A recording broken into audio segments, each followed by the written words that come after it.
नमस्कार दोस्तों, स्वागत है आपका हमारे YouTube चैनल जीके ट्रैकर पे। देखिए फ्रेंड्स, आज के वीडियो में हम बात करेंगे जो हमारी एक सीरीज है दृष्टि जीके भूगोल सीरीज, और इस सीरीज की आज हम 7वीं क्लास यहाँ पर करेंगे। पूरी ज्योग्राफी को टॉपिक वाइज बिल्कुल डिटेल में कवर करते हुए चल रहे हैं, स्टेप बाय स्टेप चल रहे हैं, ताकि आपके नोट्स भी आसानी से बन सके, सारी डिटेल के साथ बन सके और जिनको आप जब चाहे उनको रिवाइज कर सकें। हम पढ़ रहे हैं भारत के भौतिक स्वरूप को।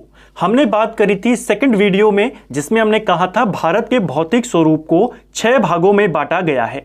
उत्तर पर्वतीय क्षेत्र, उत्तर का विशाल मैदान, प्रायद्वीपीय पठार, समुद्री तटीय मैदान, भारतीय मरुस्थल और भारत के द्वीप समूह। इन 6 टॉपिकों से आपके बहुत सारे क्वेश्चन बनते हैं।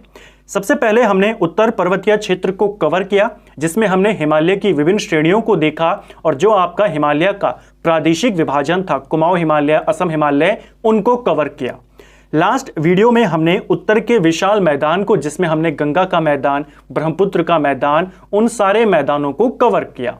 आज हम इसके तीसरे टॉपिक प्रायद्वीपीय पठार को यहां पे शुरू करेंगे।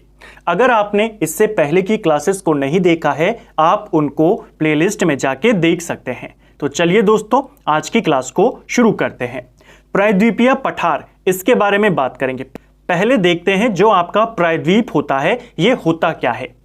धरातल का वह भूभाग जो 3 ओर से जल से घिरा होता है और एक ओर से स्थल से जुड़ा होता है, प्रायद्वीप कहलाता है। जैसे भारत का जो दक्षिणी इलाका है, इस तरीके का है ना, तो 3 तरफ से पानी से घिरा है और इसी को बोला जाता है प्रायद्वीपीय पठार। इसको ध्यान रखेंगे, ठीक है।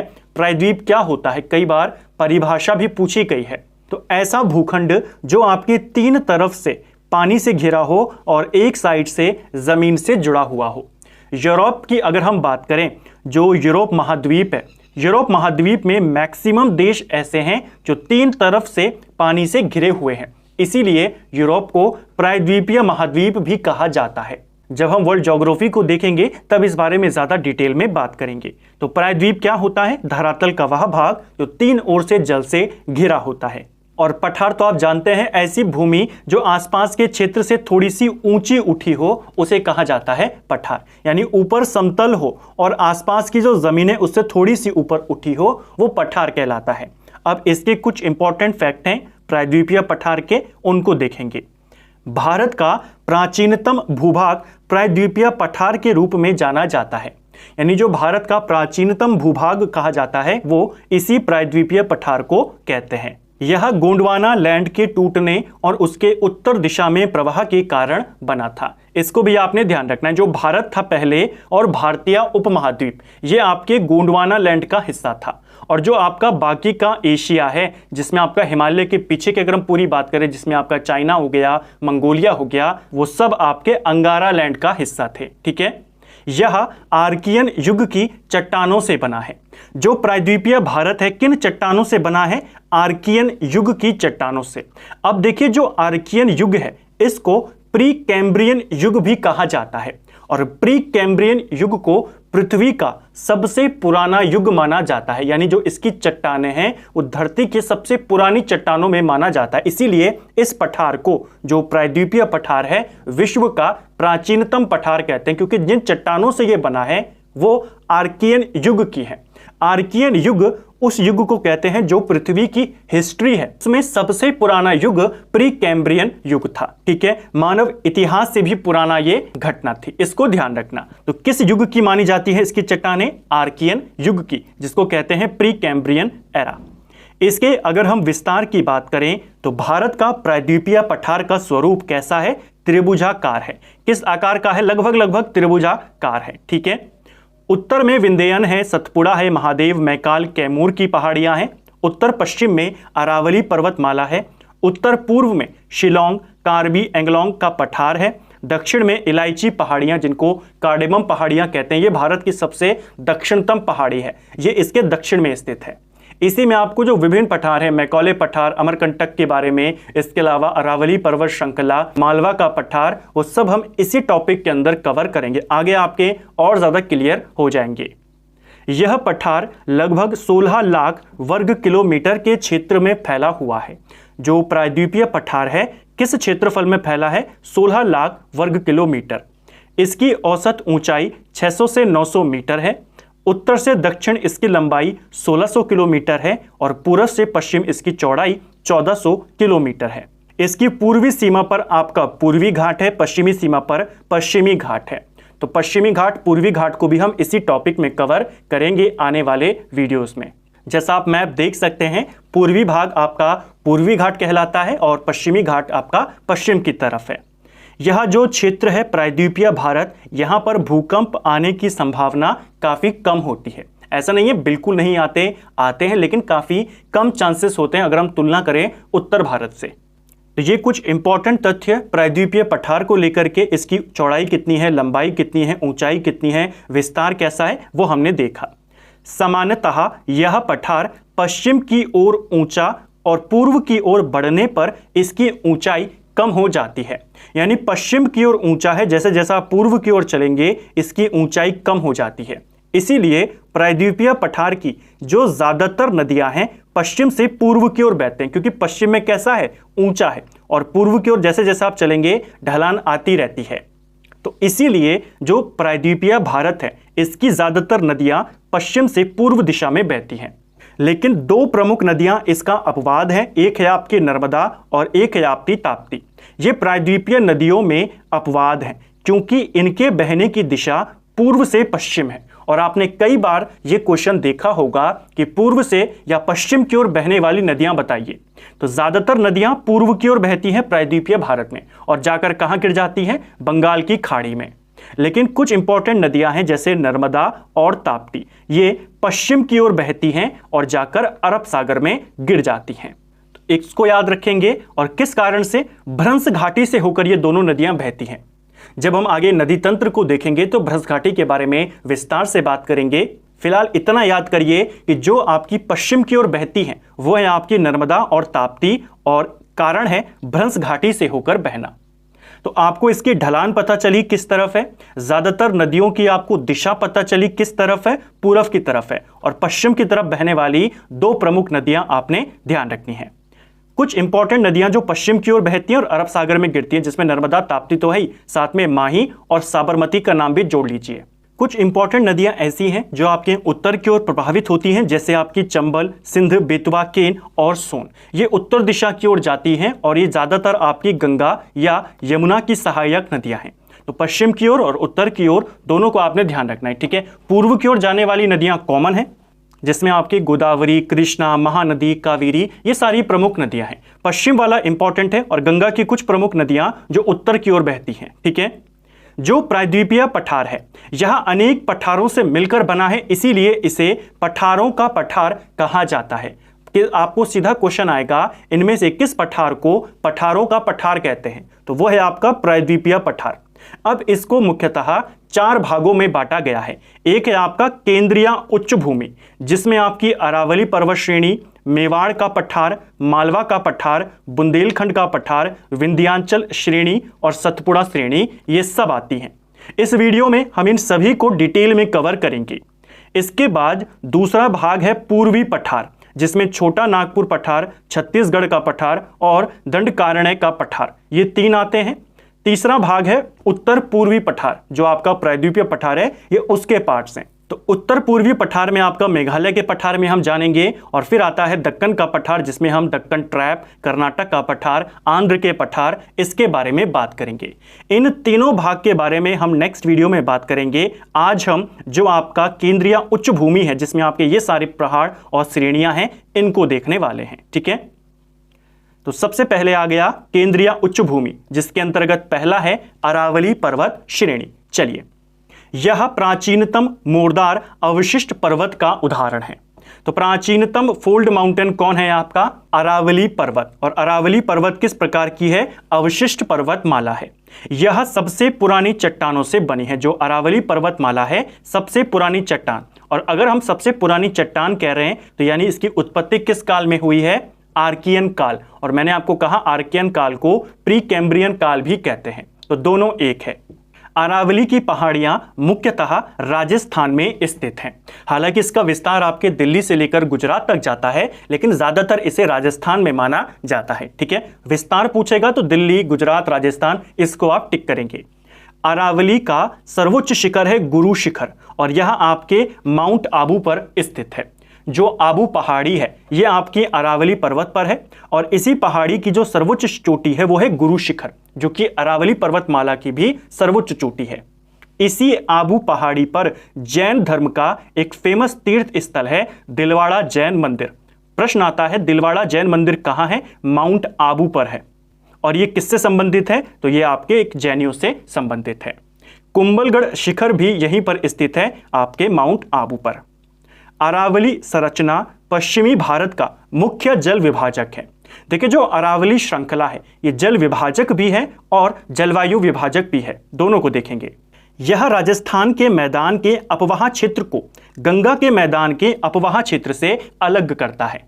और हमने लास्ट वीडियो में भी देखा था कि जो आपका सिंधु का ग्रुप है, सिंधु और उसकी सहायक नदियों का, और जो गंगा और उसकी सहायक नदियों का ग्रुप है, उनको भी अलग कौन कर रही थी? अरावली पर्वत श्रेणी। ठीक है, अरावली के पश्चिम की ओर से माही और लूनी नदी निकलती है और इसके पूर्व की ओर से बनास नदी निकलती है। तो माही और लूनी नदी कहां से आती है? अरावली के पश्चिमी छोर से। पूर्व की ओर से बनास नदी निकलती है। जो आपकी लूनी नदी है इस पर्वत से निकलने वाली राजस्थान मैदान की सबसे इंपॉर्टेंट नदी है लूनी नदी।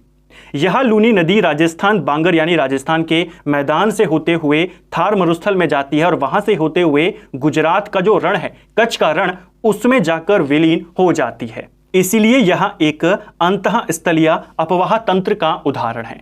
प्रश्न आता है कौन सी नदी है जो गुजरात में कच्छ के रण में लुप्त हो जाती है? आप कहेंगे लूनी नदी। आती कहां से है? आप कहेंगे जो अरावली पर्वत है उसके पश्चिमी ओर से आती है। ठीक है, अरावली से निकलने वाली शुक्री और जवाई नदियां लूनी की इंपॉर्टेंट सहायक नदियां हैं। तो ये दोनों किसकी नदियां हैं सहायक? लूनी नदी की। साथ साथ में नोट्स बनाते हुए जरूर चले। मैंने कोशिश करी यहां पर बिल्कुल टू द पॉइंट नोट्स बनाने की, सीक्वेंस से बनाने की।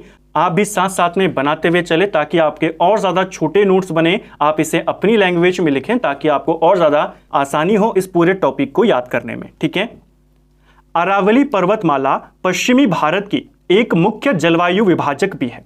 जल विभाजक तो है ये, हमने देखा कि राजस्थान के मैदान को गंगा का जो तंत्र है उससे अलग करती है और सिंधु का जो सहायक तंत्र है और उसकी सहायक नदियां हैं उसको गंगा और उसकी सहायक नदियों से भी अलग करती है।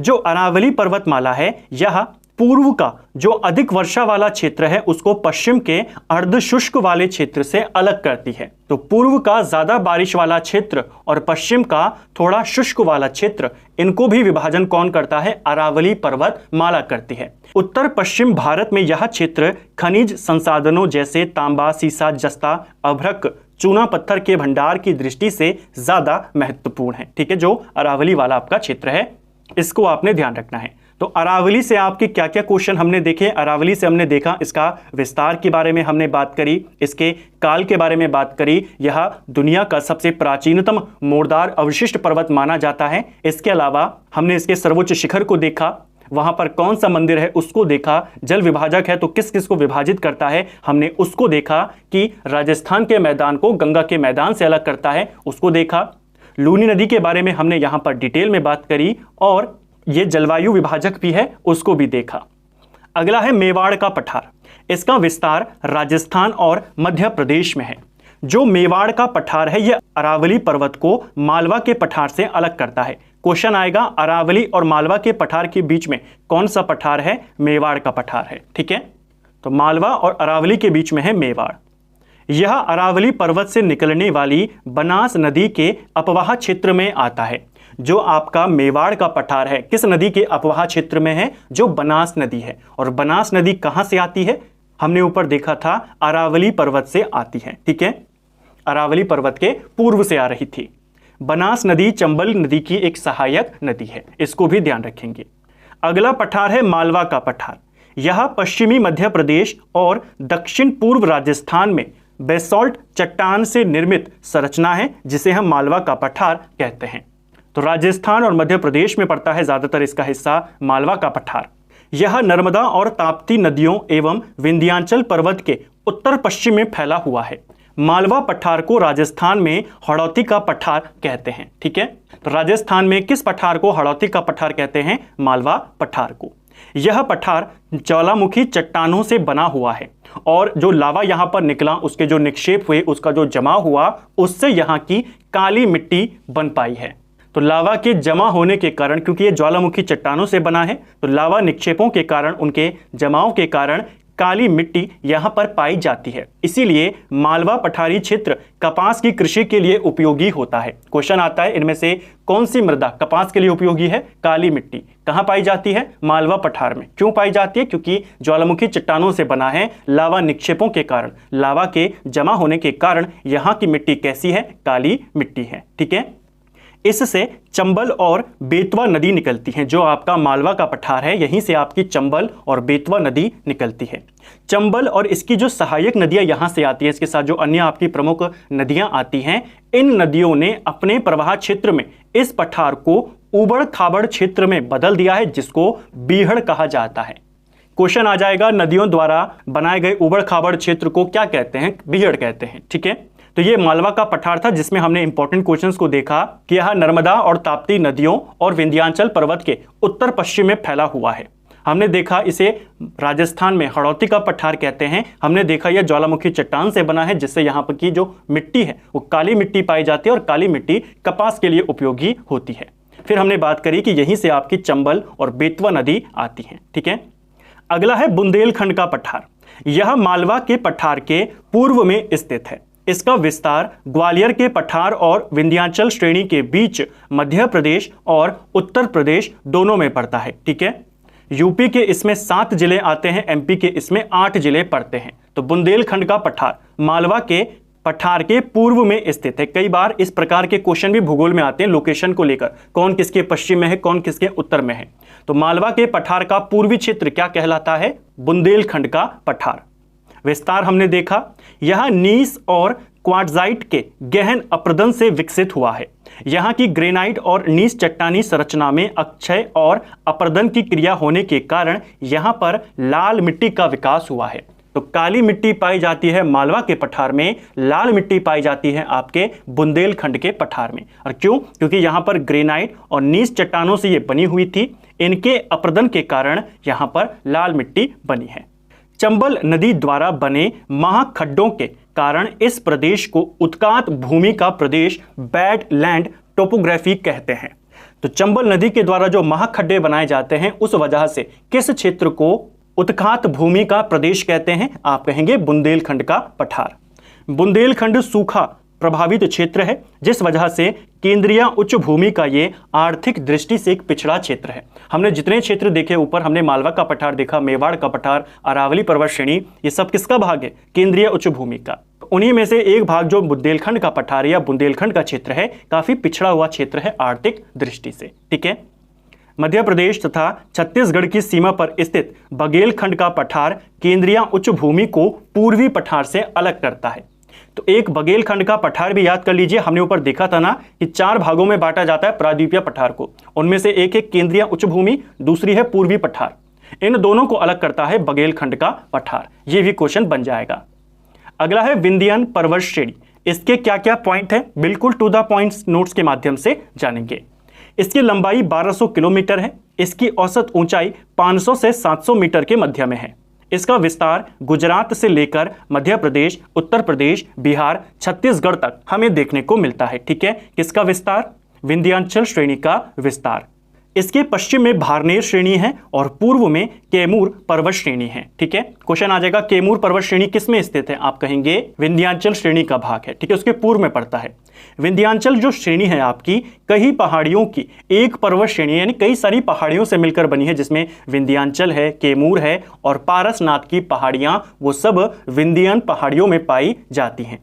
विंध्याचल पर्वतमाला उत्तर भारत को दक्षिण भारत से अलग करती है। अब देखिए कितना इंपॉर्टेंट पॉइंट है, सीधा क्वेश्चन बनेगा, उत्तर भारत को दक्षिण भारत से अलग करने वाली पर्वतमाला कौन सी है? विंध्याचल पर्वतमाला। किस में आती है? विंध्यान श्रेणी में आती है। इसमें आपकी ये सारी श्रेणियां भी आती हैं। ठीक है, विंध्यान श्रेणी के दक्षिण में नर्मदा घाटी है, जो विंध्यान पर्वत को सतपुड़ा पर्वत से अलग करती है। तो नर्मदा नदी घाटी विंध्यन श्रेणी के दक्षिण में स्थित है और ये विंध्यन को सतपुड़ा यानी विंध्यन पर्वत श्रेणी और सतपुड़ा पर्वत श्रेणी के बीच में विभाजन का काम कौन कर रही है? नर्मदा कर रही है। लाल बलुआ पत्थर और चूना पत्थर के चट्टान से निर्मित इस संरचना में धात्विक खनिज जिनसे हम धातु प्राप्त करते हैं, उन संसाधनों की कमी पाई जाती है। तो विंध्यन पर्वत में या विंध्यन श्रेणी में किसकी अधिकता है? लाल बलुआ पत्थर और चूना पत्थर। ठीक है, यह पर्वत श्रेणी उत्तरी भारत और प्रायद्वीपीय भारत की मुख्य जल विभाजक भी है। तो जैसा हमने बात करी, प्रायद्वीपीय भारत यानी दक्षिणी भारत, तो इन दोनों के बीच में विभाजन का काम कौन करता है? विंध्यन पर्वत श्रेणी करती है। और वही चीज यहां पर थोड़ा और सिस्टमैटिक वे में लिखा हुआ है। यह गंगा नदी के अपवाह क्षेत्र को प्रायद्वीपीय भारत के अपवाह क्षेत्र से अलग करती है। यानी गंगा का जो तंत्र है और दक्षिण भारत का जो नदी तंत्र है उसको भी अलग करने का काम विंध्यन पर्वत श्रेणी करती है। तो काफी इंपॉर्टेंट पॉइंट हमने विंध्यन से देखे। इसकी लंबाई देखी 1200 किलोमीटर, ऊंचाई देखी 500 से 700 मीटर। दक्षिण भारत को उत्तर भारत से अलग करती है, गंगा के तंत्र को दक्षिण के तंत्र से अलग करती है। जो विंध्यन पर्वत श्रेणी है और सतपुड़ा पर्वत श्रेणी है, इसके बीच में नर्मदा पाई जाती है, नर्मदा नदी घाटी पाई जाती है। कई सारी श्रेणियों से मिलकर यह बना है, जिसमें कैमूर पर्वत श्रेणी, विंध्याचल श्रेणी, पारसनाथ की पहाड़ियां, ये सब आती हैं। ठीक है, अगला है सतपुड़ा की पहाड़ी। सतपुड़ा की पहाड़ी भारत के मध्य भाग में स्थित है। मध्य भाग में है तो ज्यादातर इसे मध्य प्रदेश में माना जाता है। अगर आपसे सिर्फ एक राज्य का नाम पूछेगा, आप एमपी का नाम बताएंगे। विस्तार इसका गुजरात, एमपी, महाराष्ट्र, छत्तीसगढ़ और छोटा नागपुर पठार तक हमें देखने को मिलता है, लेकिन ज्यादातर इसे एमपी में माना जाता है। यह ज्वालामुखी चट्टानों से बनी हुई है। जो सतपुड़ा पर्वत श्रेणी है, किससे बनी है? ज्वालामुखी चट्टानों से बनी है। यह पश्चिम से पूर्व राजपीपला की पहाड़ी, महादेव पहाड़ी, मैकाल श्रेणी के रूप में फैला हुआ है। यानी जो हमने ऊपर पहाड़ियां देखी, पहाड़नेर पहाड़ी, विंध्याचल, कैमूर, पारसनाथ, वो किसकी थी? विंध्यन पर्वत श्रेणी की। सतपुड़ा की बात करें तो इसमें राजपीपला की पहाड़ी, महादेव पहाड़ी, मैकाल श्रेणी इसी में आती है। सीधा क्वेश्चन आता है, मैकाल श्रेणी, मैकाल पठार किस में है? आप कहेंगे सतपुड़ा के श्रेणी में है। ठीक है, सतपुड़ा पर्वत श्रेणी की सर्वोच्च चोटी धूपगढ़ी है। जैसे अरावली की कौन थी? गुरु शिखर। उसी प्रकार सतपुड़ा पर्वतमाला की जो सर्वोच्च चोटी है वो धूपगढ़ी है, जो कि महादेव पर्वत पर आती है। ये रहा महादेव पर्वत। सीधा क्वेश्चन आएगा, महादेव पहाड़ी किसका हिस्सा है? अरावली का हिस्सा है, विंध्यन पहाड़ी का हिस्सा है, या सतपुड़ा का है? तो आपने सतपुड़ा रखना है। इसीलिए मैंने कहा बिल्कुल टू द पॉइंट नोट्स हैं, सीक्वेंस में है और आसान भाषा में है। यह महादेव पहाड़ी पर है धूपगढ़ी, जो कि सतपुड़ा पर्वत श्रेणी की सर्वोच्च चोटी है। इसके पूर्वी हिस्से से ताप्ती नदी निकलती है। तो ताप्ती नदी कहां से आती है? महादेव पर्वत से ही आती है। ठीक है, जो आपकी सतपुड़ा पर्वत श्रेणी में स्थित है। मैकाल श्रेणी भी इसी का पार्ट है, तो इसके बारे में जानते हैं। मैकाल श्रेणी या मैकाल पठार की बात करें, यह आपके छत्तीसगढ़ में है। राज्य का नाम याद करेंगे। इसकी सर्वोच्च चोटी है अमरकंटक। क्वेश्चन आता है, मैकाल के पठार की या मैकाल पर्वत श्रेणी की सर्वोच्च चोटी बताइए। आप कहेंगे अमरकंटक है। यह पर्वत श्रेणी नर्मदा और ताप्ती नदियों के बीच जल विभाजक का काम करता है। यानी नर्मदा और ताप्ती के बीच में कौन है? अमरकंटक पाया जाता है, या मैकाल श्रेणी आप यहां पर टिक करेंगे। इसके पश्चिम से नर्मदा और उत्तर से सोन और दक्षिण से महानदी निकलती है। जो आपका अमरकंटक है, पश्चिम से तो नर्मदा निकल रही है, उत्तर से निकलती है सोन नदी, दक्षिण से निकलती है महानदी। क्वेश्चन आया था एसएससी के एग्जाम में कि अमरकंटक से आने वाली कौन सी दो नदियां हैं जो एक दूसरे के विपरीत दिशा में बहती हैं? तो नर्मदा पर टिक नहीं करना, ये तो पश्चिम से आ रही है, पश्चिम की ओर से आती है। लेकिन जो उत्तर से आ रही है सोन, और इसके ठीक अपोजिट दक्षिण से आ रही है महानदी, तो आंसर होगा सोन और महानदी, जो एक ही जगह से यानी अमरकंटक से आती है, लेकिन एक उत्तर से उत्तर की ओर जा रही है और एक आपके दक्षिण में जा रही है। तो इसको आपने ध्यान रखना है। ठीक है, ये क्वेश्चन पेपर में आया है कि कौन सी नदी किस दिशा से निकलती है। तो ये आपका पहला पार्ट प्रायद्वीपीय पठार वाले टॉपिक का। नेक्स्ट वीडियो में हम पूर्वी पठार के बारे में बात करेंगे, जिसमें छोटा नागपुर का पठार, छत्तीसगढ़ बेसिन, दंडकारण्य पठार को देखेंगे। उसके बाद उसी वीडियो में उत्तर पूर्वी पठार, जिसमें मेघालय के पठार के बारे में बात करेंगे। मेघालय के पठार के साथ भी कई सारी पहाड़ियां हैं, उनको देखेंगे, और फिर हम दक्कन के पठार को वहां पर कवर कर जाएंगे। इसी के साथ आपका जो तीसरा टॉपिक है प्रायद्वीपीय भारत, काफी हद तक हम कवर कर जाएंगे। फिर आपका पश्चिमी घाट और पूर्वी घाट बचता है, उसे भी जल्द कवर करके आपका तीसरा टॉपिक भी क्लियर हो जाएगा। फिर हम चलेंगे समुद्री तटीय मैदान की तरफ, जिसमें हम कोरोमंडल तट, मालाबार तट, कोंकण तट, इनके बारे में बात करेंगे, कौन कहां से कहां तक विस्तारित है। तो पूरी ज्योग्राफी आपकी इसी प्रकार टॉपिक वाइज यहाँ पर कवर हो जाएगी, सिंपल लैंग्वेज के माध्यम से, बिल्कुल टू द पॉइंट्स के माध्यम से। उम्मीद करता हूं आपको आज का वीडियो पसंद आया होगा। अगर आपको आज का वीडियो पसंद आया है तो वीडियो को लाइक करें। अगर आप चैनल पर पहली बार आए हैं तो चैनल को सब्सक्राइब करें, अपने दोस्तों के साथ शेयर करें। वीडियो आपको कैसा लगा कमेंट बॉक्स में हमें ज़रूर बताएं। Thank you friends.